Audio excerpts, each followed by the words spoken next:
Magandang araw po. Narito po ako ngayon sa Puerto Galera at ako po ay nai-inspire hindi lamang dahil sa magandang tanawin kundi dahil kayo'y makakapiling ko bagamat ito ay sa pamamagitan lamang ng isang video message. Wala po kong hangad kundi umasenso ang lahat ng ating mga focus farmers at sa katunayan kararating ko lang po dito sa barko kung saan kahapon idinaos ang napakasayang pagdiriwang ng mga coco farmers. Ngunit may isang hamon na sila ay maging kooperatiba at hindi manatiling asosasyon habang panahon.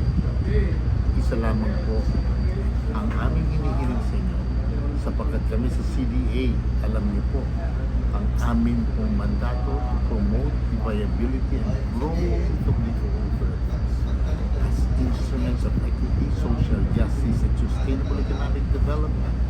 So you must not have the reason why you will not say no to cooperatives. Halina po kayo. We will give you the assistance that you will be needing, and as far as the PCA is concerned, we have had the good partnership and they vow to support all the cocoa farmers. Salamat po sa ating pong President Duterte at ngayon ipinagpapatuloy ni President Bongbong Marcos ang kanyang pagsuporta sa mga cocoa farmers. Alam po ninyo, ayaw po namin na may makikita sanang Coconut Farmers Association now will be converted into cooperatives. Kayo po ay bibigyan namin ng assistance ng alalay na magdadala sa inyo sa tugatog ng tagumpay. Huwag na po kayong mag-alinlangan.